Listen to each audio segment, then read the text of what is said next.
अस्सलाम वालेकुम रहमतुल्लाहि वबरकातुहू। आज हम बात करेंगे किंगडम प्लांटी में ट्वियन ब्रायोफाइटा की, और जिसमें जो जीनस है वो है फ्यूनेरिया। इसकी पहली वीडियो में हमने मॉर्फोलॉजिकल फीचर्स देखे हैं और अब हम बात करेंगे इसकी रिप्रोडक्शन की। रिप्रोडक्शन दो तरह की होती है, एक होती है वेजिटेटिव एसेक्सुअल रिप्रोडक्शन और दूसरी होती है सेक्सुअल रिप्रोडक्शन। वेजिटेटिव रिप्रोडक्शन में हमारे पास डिफरेंट मेथड्स हैं। फर्स्ट वन बड formation, second गैमी formation, third protonema formation और एपोस्पोरी। अब इनको हम वन बाय वन डिस्कस करते हैं। सबसे पहले बड फॉर्मेशन। बड कहते हैं ऐसा पार्ट जिससे न्यू स्ट्रक्चर फॉर्मेशन होती है, नया हिस्सा बनता है, उसको हम बड कहते हैं। अब ये बड जो है लीफ को भी प्रोड्यूस कर सकता है, ब्रांच को भी प्रोड्यूस कर सकता है और इसी तरह पूरी प्लांट बॉडी को भी जनरेट कर सकता है। बड एक ओरिजिनेटिंग स्ट्रक्चर होता है। इसके अलावा ये एक यंग गमीटोफाइट गमीटोफोर है। गमीटोफोर मींस इसके ऊपर गमीटोफाइट जो है, गेमीज जो है, दैट इज एंथ्रीडियम और आर्चिगोनियम डेवलप होंगे, प्रोड्यूस होंगे। ये इस वजह से यंग गमीटोफोर कहलाता है। फोर मींस बेरिंग स्ट्रक्चर, जिसके ऊपर वो स्ट्रक्चर प्रोड्यूस होता है। ये लीव्स हैं जो कि फोटोसिंथेसिस करेंगे, और जिस तरह की हमने बात की थी मॉर्फोलॉजिकल फीचर्स में, ये एग्रीगेटेड होते हैं, इकट्ठे होते हैं। हमारे पास जो ब्रांचेस हैं वो दो तरह की हैं। एक है क्लोरोनीमल ब्रांच। क्लोरोनीमल इस वजह से क्योंकि इसके अंदर जो क्लोरोप्लास्ट है उसका जो नंबर है बहुत ज़्यादा है। एज कम्पेयर टू दिस हमारे पास दूसरी जो ब्रांच है वो है राइजोइडल ब्रांच। ये रूट है, रूट लाइक स्ट्रक्चर है, और इसके अंदर जो क्लोरोप्लास्ट कंटेंट है, नंबर है, बहुत कम होता है। ये इसकी स्टेम है, ये इसकी रूट लाइक स्ट्रक्चर जिसको हम राइजोइड्स कहते हैं वो है। नेक्स्ट हम बात करेंगे गैमी फॉर्मेशन। गैमी ये कप लाइक स्ट्रक्चर होती है और एंड्स पर पाए जाते हैं शूट के। गैमा जो है कप लाइक स्ट्रक्चर है और एडवर्स कंडीशन में प्रोड्यूस होते हैं जस्ट लाइक रेजिस्टेंट स्ट्रक्चर। ये रेजिस्टेंस प्रोवाइड करते हैं एडवर्स कंडीशन से, जब कंडीशंस फेवरेबल नहीं होती, और जब कंडीशंस फेवरेबल हो जाती हैं तो ये न्यू प्लांट बॉडी को ओरिजिनेट करते हैं, प्रोड्यूस करते हैं। ये लीव्स हैं, फोटोसिंथेटिक हैं, और बड की हम बात कर चुके हैं। नेक्स्ट बात करते हैं हम protonema formation. What is protonema? Protonema ये अर्ली स्टेजेस पर फिलामेंटस फॉर्म होती है प्लांट बॉडी की, यानी कि फिलामेंट लाइक स्ट्रक्चर जो प्रोड्यूस होता है स्पोर से, उसको हम प्रोटोनीमा कहते हैं। और मोस्टली ये प्रोस्टेट होता है अलोंग द सरफेस, जो सॉइल होती है, सबस्ट्रेट होती है, उसके साथ ये ग्रो करता है। अब प्रोटोनीमा दो तरह का है। एक जो स्पोर से डायरेक्टली प्रोड्यूस होगा उसको हम प्राइमरी प्रोटोनीमा कहेंगे, और जो प्राइमरी प्रोटोनीमा से प्रोड्यूस होगा उसको हम सेकेंडरी प्रोटोनीमा का नाम देंगे। अगेन वो प्रोटोनीमा जो डायरेक्टली स्पोर से प्रोड्यूस होगा उसको हम प्राइमरी का नाम देंगे, और जो प्रोटोनीमा प्राइमरी से प्रोड्यूस होगा लाइक दिस, ये इसको हम सेकेंडरी का नाम देंगे। Another thing is bulbil. Bulbil उसी तरह गैमी लाइक स्ट्रक्चर जो कि रेजिस्टेंट होते हैं, जो कि प्रोटेक्शन प्रोवाइड करते हैं एडवर्स कंडीशन से, लेकिन उनकी जो साइट होती है, पोजीशन होती है, वो डिफरेंट होती है। गैमी जिस तरह बताया गया वो अपर पार्ट्स पर थे, एंड्स पर थे, और जो बल्बिल्स हैं वो रूट्स होती हैं, जो राइजोइड लाइक स्ट्रक्चर होते हैं, राइजोइड्स होती हैं उन पर प्रोड्यूस होती है। डिफरेंस आपने देख लिया, बल्बिल जो होंगे वो कलरलेस होंगे और गैमी भी कलरलेस खुद होंगे, लेकिन ये जिस पर प्रोड्यूस होते हैं वो प्रोटोनिमा होता है और वो क्लोरोफिलस होता है। ये मेन डिफरेंस है। नेक्स्ट हम बात करते हैं एपोस्पोरी की। वर्डिंग आप देखें, apo a means not, spori means spore. ऐसा मैकेनिज्म जिसके अंदर स्पोर प्रोड्यूस नहीं होते लेकिन स्पोरोफाइट प्रोड्यूस हो जाता है। स्पोरोफाइट का पैदा होना बगैर स्पोर फॉर्मेशन के कहलाता है एपोस्पोरी। ये एक क्वेश्चन एक इंडिकेट कर रही है स्पोरोफाइट जो है वो प्रोड्यूस कर रहा है गमीटोफाइट, और दोनों डिप्लॉयड है। नॉर्मल केसेस में जो स्पोरोफाइट होता है वो प्रोड्यूस करता है स्पोर्स, और वो होते हैं हैप्लॉइड। और हैप्लॉइड स्पोर्स जो होते हैं जो प्लांट बॉडी प्रोड्यूस करेंगे वो होगा गेमिटोफाइट, और इसके साथ साथ वो होगा हैप्लॉइड, क्योंकि 2n प्रोड्यूस करेगा 1n और 1n पूरी प्लांट बॉडी बनाएगा जो कि होगी हैप्लॉइड। लेकिन यहाँ पर जो गेमिटोफाइट प्रोड्यूस हो रहा है वो है 2n। अब गेमिटोफाइट दो तरह का होता है, मेल और फीमेल।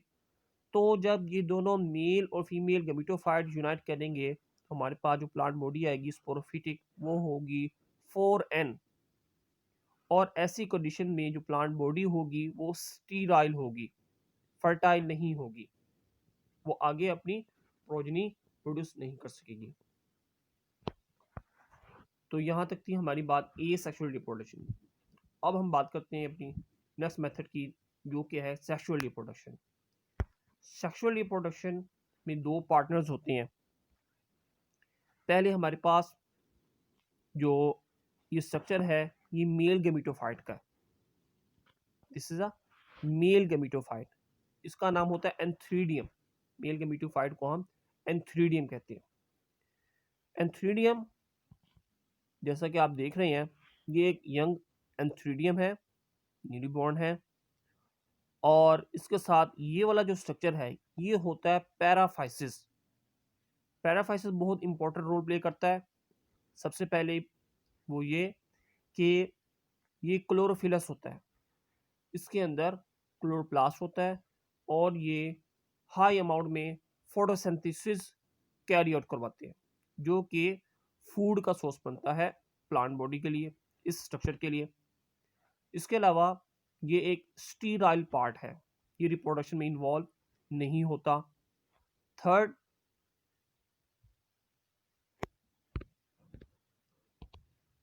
म्यूसिलेज प्रोडक्शन, ये एक म्यूसिलेज प्रोड्यूस करता है जो कि इन एंथीरोजॉइड्स की लिबरेशन में हेल्प आउट होते हैं। अब आप देख लें ये हमारे पास एंथ्रीडियम साइड व्यू में है, ये इसका सेक्शन कटिंग है जो कि इनर स्ट्रक्चर में हमारे पास एंड्रोगोनियल मदर सेल्स होती हैं, आउटर जो सेल्स होते हैं उनको जैकेट सेल्स कहते हैं, और ये इसकी स्टॉक होती है। मेल गेमिटोफाइट की टिप है। ये हमारे पास जो स्ट्रक्चर्स हैं इसको पेरिगोनियल लीव्स कहते हैं। जो हमारे पास जो लीव्स हैं जो कवरिंग प्रोवाइड कर रहे हैं, प्रोटेक्शन के लिए होते हैं। पेरिगोनियल लीव्स का काम प्रोटेक्शन होता है इस मेल गेमिटोफाइट की।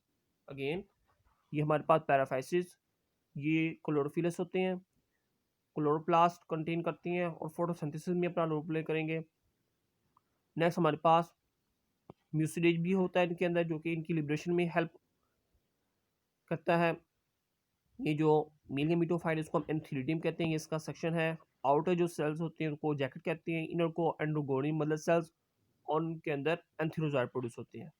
ये हमारे पास एक यंग एंथ्रीडियम है, और ये साथ वाले जो लीव्स होते हैं उनको पेरिगोनियल लीव्स का नाम देते हैं।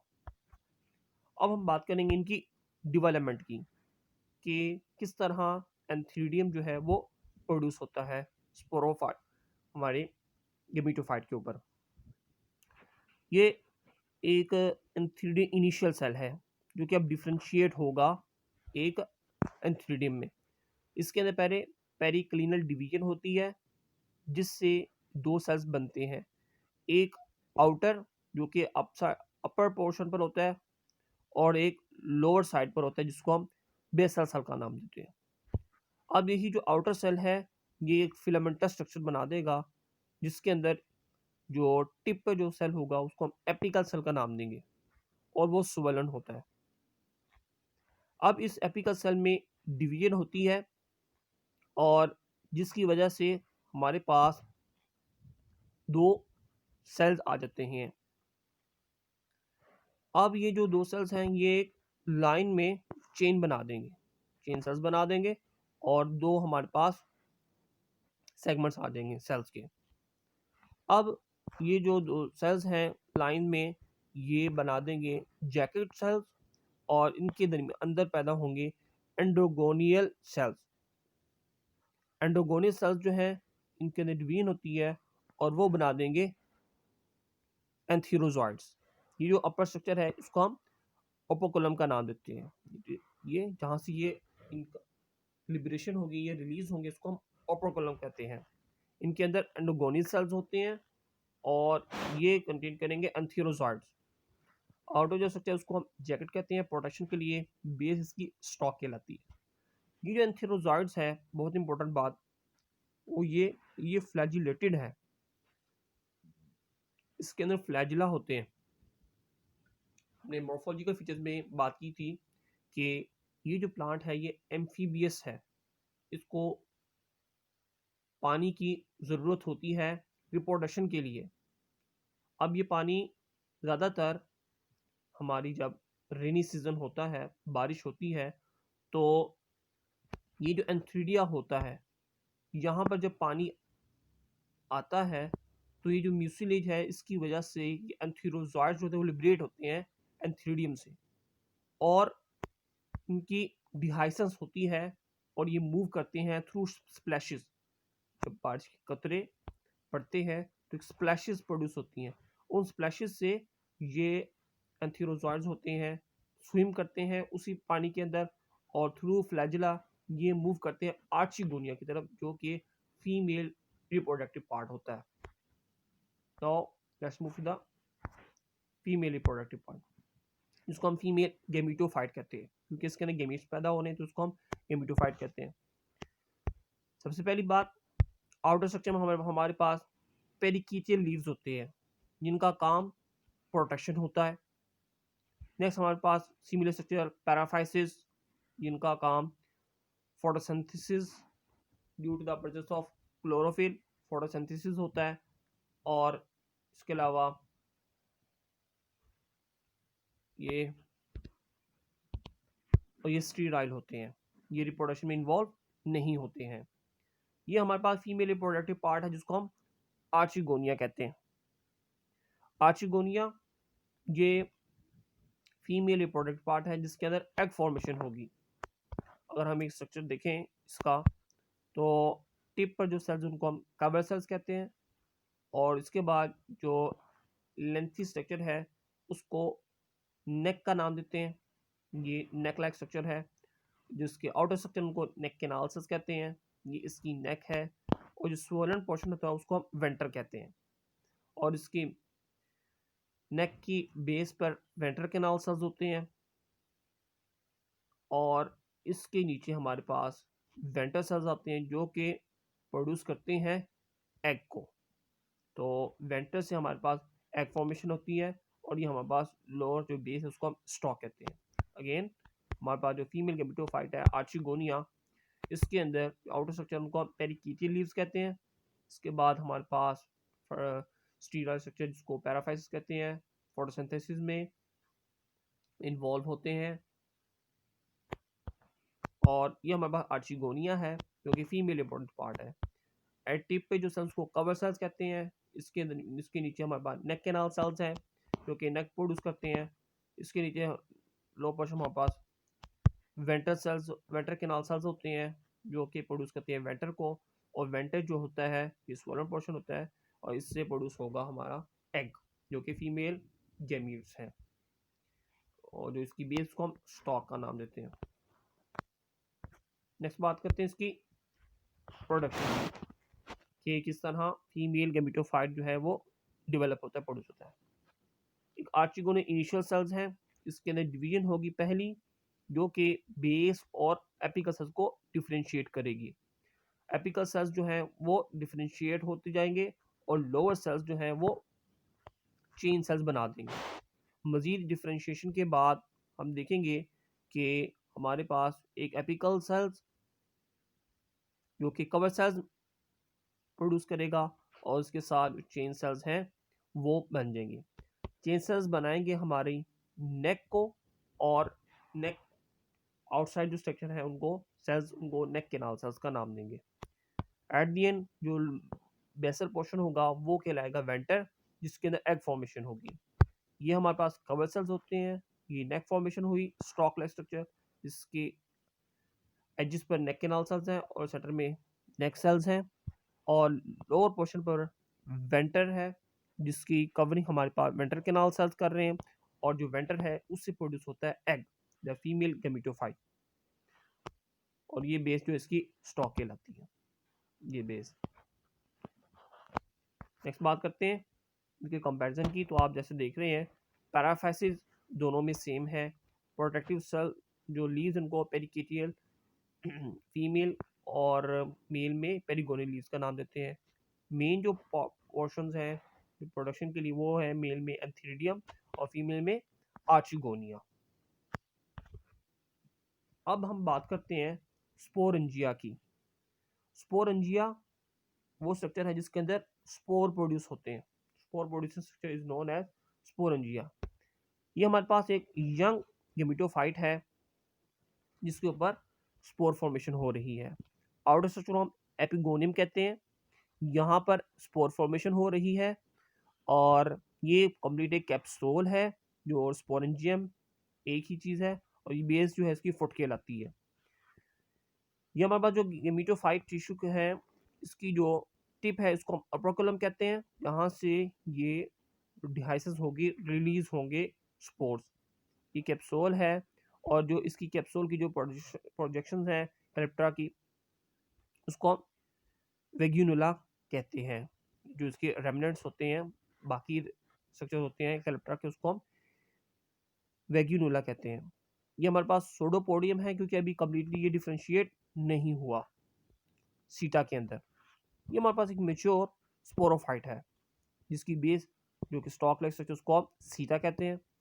ये हमारे पास जो ओपोकलम का स्ट्रक्चर है वो डिवाइड है ओपोकलम के अंदर, एनुलस के अंदर और पेरिस्ट्रोम के अंदर। और ये हमारे पास एक स्पोरेंजियम है और ये जो इसकी टिप है उसको हम कैलेप्ट्रा कहते हैं।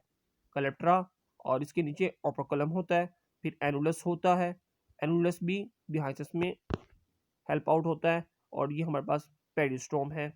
इनका काम भी रिमूवल और लिबरेशन में होता है स्पोर्स की। नेक्स्ट बात करते हैं हम स्पोरेंजियम की डेवलपमेंट की। स्पोरेंजियम जो है वो स्पोरेंजियम के 3 पार्ट्स होते हैं।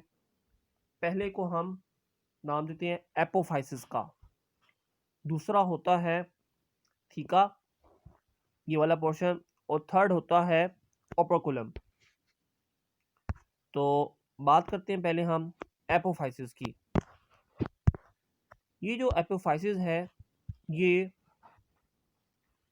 ग्रीन कलर का होता है क्योंकि यहाँ पर हमारे पास फोटोसिंथेटिक सेल्स होते हैं जो कि फोटोसिंथेसिस के थ्रू फूड प्रोड्यूस करेंगे।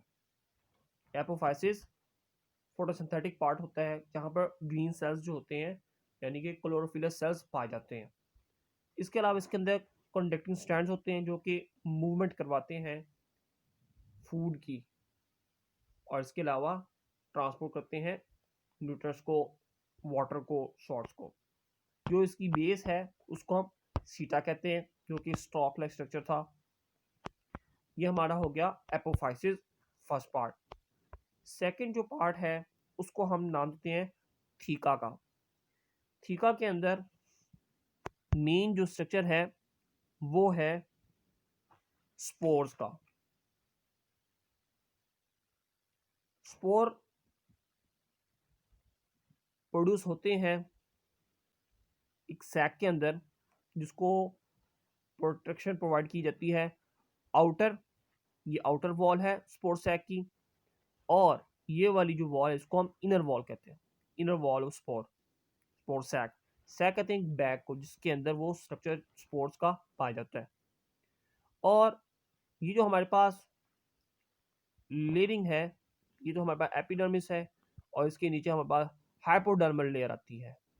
हाइपोडर्मल लेयर जो है वो कनेक्ट है हमारे स्पॉन्जी लेयर के साथ। ये स्पॉन्जी लेयर है जिसके अंदर हमारे पास एयर स्पेस होती है, ये हमारे पास एयर स्पेसेस हैं। और जो कनेक्टर है स्पोर्स का इस रिमेनिंग पार्ट के साथ, स्पॉन्जी लेयर के साथ, वो कहलाते हैं ट्रेबिक्यूली। ट्रेबिक्यूली ये वो पोर्शन है जो कनेक्ट कर रहा है हमारे हाइपोडर्मल लेयर को हमारे स्पोर सैक के साथ। अगेन थीका के अंदर हमारे पास दो मेन पोर्शन है, एक है स्पोर्स और दूसरा है कोलोमेला। स्पोर्स कवर्ड होते हैं स्पोर्स सैक के अंदर, इसकी एक आउटर वॉल होती है और एक इनर वॉल होती है। इसके अलावा जो आउटर स्ट्रक्चर है उसके अंदर स्पॉन्जी लेयर आती है, हाइपोडर्मल लेयर आती है, और ये कनेक्ट होती हैं थ्रू ट्रेबिकुली, जिसके अंदर ये ट्रेबिकुली है कनेक्ट कर रहे हैं, और ये जो स्पेस है इसको हम एयर स्पेस का नाम देते हैं। कोलोमेला का काम स्पोर्ट का होता है, ये एक स्पोर्टिव स्ट्रक्चर होते हैं जो कि एक बेस प्रोवाइड करते हैं हमारे स्पोरेंजियम में। थर्ड और जो लास्ट स्ट्रक्चर है वो होता है ओपरकुलम का। ओपरकुलम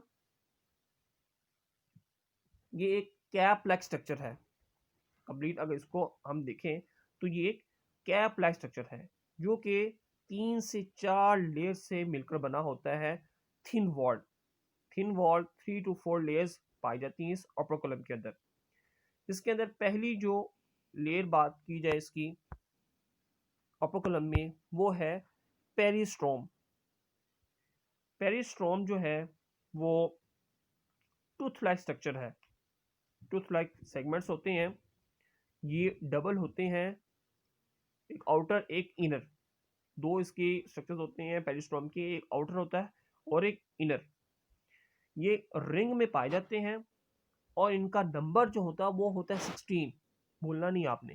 पेरिस्ट्रोम का जो स्ट्रक्चर है वो रिंग लाइक है और ये डबल होते हैं, एक आउटर एक इनर होते हैं, नंबर इनका 16 होता है, और ये टीथ लाइक होते हैं for the gripping of the outer structure, ताकि उनको रिलीज होने में हेल्प हो स्पोर्स को। ये जो हमारे पास पेरिस्टोम है ये हाइग्रोस्कोपिक होते हैं। हाइग्रोस्कोपिक कहते हैं ऐसा स्ट्रक्चर जो कि ह्यूमिडिटी को डिटेक्ट कर सके। स्लाइड जब ह्यूमिडिटी इंक्रीज होती है तो ये ओपन हो जाते हैं और स्पोर्स जो है वो लिबरेट हो जाएंगे। नेक्स्ट हम बात करेंगे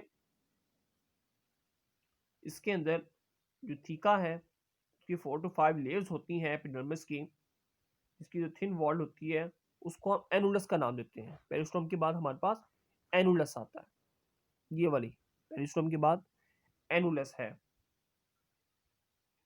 और ये जो एनुलस है ये भी अपना रोल प्ले करेगा ओपरकुलम जो कि लिड लाइक स्ट्रक्चर है, जो कि एंडिंग पे पाया जाता है ओपरकुलम जो है इसको रिमूव करने में। तो एनुलस और ये जो रिम है ये भी रिंग की फॉर्म में एक सेल्स की अरेंजमेंट होती है जो कि एनुलस के साथ मिलकर इस ओपरकुलम को रिमूव करने में हेल्प करते हैं।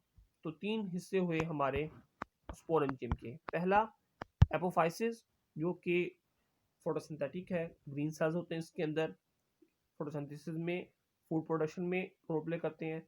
नेक्स्ट ये हमारे पास कंडक्टिंग स्ट्रैंड्स हैं जो कि ट्रांसपोर्ट करेंगे न्यूट्रिएंट्स को, वाटर को, ये जो बेस है सीटा कहलाती है। सेकंड हमारे पास जो स्ट्रक्चर उसको हम थीका कहते हैं। इसके अंदर दो स्ट्रक्चर्स हैं, एक है स्पोर्स जिसकी आउटर और इनर वॉल्स होंगी, और दूसरा कोलोमेला। स्पोर्स की जो आउटर वॉल है उसको हम देखते हैं वो टुवर्ड्स द हाइपोडर्मल लेयर होगी, और जो इनर वॉल है वो टुवर्ड्स द कोलोमेला होगी। इसके दरमियान हमारे पास स्पॉन्जी लेयर होती है हाइपोडर्मल सेल के अंदर, और ये जो स्पेस है ये एम्प्टी है, इसको हम ए स्पेस कहते हैं। कनेक्टर इसको हम ट्रेबिकुली कहते हैं। कोलोमेला ये एक बेस सेल्स हैं जो कि बेस प्रोवाइड करते हैं, प्रोटेक्शन प्रोवाइड करते हैं ताकि ये जो स्पोर्स हैं इसके साथ अटैच रहें। ये जो हमारे पास स्ट्रक्चर है एंडिंग पर इसको हम ओपरकुलम का नाम देते हैं। ओपरकुलम ये एक लिड लाइक स्ट्रक्चर है जो कि रिमूव हो जाता है और इससे जो स्पोर्स होते हैं वो लिबरेट हो जाते हैं। ये हमारे पास जो स्ट्रक्चर है वो है पेरिस्टोम का। पेरिस्टोम 16 इन नंबर होते हैं, 16 इन नंबर अरेंज होते हैं, और इसके अंदर एक आउटर लेयर होती है, एक इनर लेयर होती है, और ये हाइग्रोस्कोपिक होती है। ये डिटेक्ट करती हैं स्लाइड चेंजेस को जो कि इन्वायरमेंट के अंदर आती है। एनुलस और रिम जो है ये इसको रिमूव करने में हेल्प आउट होते हैं, और ये जो हमारा स्पोरेंजियम है ये कंप्लीट होता है। नेक्स्ट हम बात करते हैं इसकी जो स्पोरोगोनियम है, जो डेवलपमेंट है पूरी प्लांट बॉडी की उसकी। तो जैसे कि आप जानते हैं कि स्पोरोफाइट जो वो डिप्लॉयड है, लेकिन जो गेमिटोफाइट है वो हैप्लॉयड है। अब जो गेमिटोफाइट है उसके अंदर दोनों स्ट्रक्चर्स हैं, मेल और फीमेल। ये मेल एंथ्रीडियम और फीमेल आर्चिगोनियम। आर्चिगोनियम के अंदर होता है एग, और जब स्प्लैशेस होती हैं रेन की तो एंथेरोजॉइड्स होते हैं वो यहाँ पर आ जाते हैं, और एंथेरोजॉइड्स यूनाइट करते हैं एग के साथ और बना देते हैं जाइगोट। जाइगोट की जब डिवीजन होती है तो दो स्ट्रक्चर्स बनते हैं। अपर स्ट्रक्चर को एपीबेसल और लोअर को हम हाइपोबेसल का नाम देते हैं। इसके बाद हमारे पास एक एपिकल और लोअर सेल्स आ जाते हैं। एपिकल सेल्स और लोअर सेल्स जो हैं फिर अनडिफरेंशिएटेड डिवीजन शो करते हैं, इरेगुलर डिवीजन होती है। तो ये हमारे पास कंप्लीट स्ट्रक्चर बनता है जिसको हम कहते हैं कैलेप्ट्रा। आउटर जो स्ट्रक्चर उसको हम कैलेप्ट्रा कहते हैं, और जो इनर सेल्स है उसके अंदर जो इनर पोर्शन है उसको एंडोथीशियम का नाम देंगे, और जो बिल्कुल स्पोरेंजियम वॉल के साथ होगा उसको एम्पीथीशियम का नाम देंगे, और इसी कंप्लीट हमारे पास जो स्पोरेंजियम है वो प्रोड्यूस हो जाएगा स्पोरोफाइट। अगर इसकी बात करें हम ऑल्टरनेटिव जनरेशन की, जैसे कहा गया कि ये ऑल्टरनेटिव ऑफ जनरेशन शो करता है, तो दो पोर्शन है, एक है गिमिटोफाइट, एक है स्पोरोफाइट। ये जो हमारे पास स्ट्रक्चर है ये स्पोरोफाइट का है। तो देखिए ये लीव्स हैं, ये राइजर से कंप्लीट एक स्पोरोफिटिक प्लांट है, सीटा कैप्सूल। ये जो हमारे पास कैप्सूल है इसके अंदर जो टिप है इसको कैलेप्ट्रा कहते हैं, और ये जो लिड लैक्स जिसको ओप्रोकुलम कहते हैं, इसके अंदर ये जो हमारे पास ये पेरिस्टोम है, 16 नंबर होते हैं जिससे हमने अभी डिस्कस किए थे, और ये जो स्पोर्स हैं ये हैप्लॉइड हैं, थ्रू मियोसिस प्रोड्यूस होते हैं। अब ये जो एक स्पोर है ये जिमिनेट करेगा और एक प्रोटोनीमा बनाएगा। प्रोटीनियम फिलामेंटस फॉर्म होती है प्लांट बॉडी की। ये यंग लीफी गेमिटोफाइट प्रोड्यूस हो रहा है, ये राइजोइड है। अब ये जो गेमिटोफाइट है ये हैप्लॉइड है। दोनों जो हैप्लॉइड गेमिटोफाइट है यानी कि स्पर्म एंथ्रीडियम में और एग आर्चिगोनियम में प्रोड्यूस होते हैं। अब ये यूनाइट करते हैं, यूनाइट करेंगे फर्टिलाइजेशन होगी और जाइगोट प्रोड्यूस होगा। जाइगोट के प्रोड्यूस होने से अब ये स्पोरोफाइट बन रहा है, स्पोरोफिटिक स्ट्रक्चर बन रहा है जिसके अंदर स्पोरेंजियम प्रोड्यूस होगा, और ये एनलार्जिंग आर्चिगोनियम, और ये कंप्लीट एक स्पोरोफिटिक प्लांट बना देगा। और स्पोरोफाइट से दोबारा से यहाँ तक हमारे पास गेमिटोफिटिक जनरेशन थी, अब यहाँ पर हमारे पास स्पोरोफिटिक जनरेशन आ। तो स्पोरोफिटिक जनरेशन गेमिटोफिटिक जनरेशन को प्रोड्यूस करती है, और ये लाइफ साइकिल है ये कंटिन्यू रहता है, जिसको हम ऑल्टरनेटिव जनरेशन का नाम देते हैं। उम्मीद है कि आपको जो वीडियो है उसकी रिप्रोडक्शन समझ में आ गई होगी। अगर कोई क्वेश्चन है तो आप ज़रूर पूछें। मेरे चैनल ग्रीन साइंस को ज़रूर सब्सक्राइब करें, लाइक करें, शेयर करें, और कोई क्वेश्चन हो तो आप कमेंट्स में पूछ सकते हैं। जज़ाकुमुल्लाह।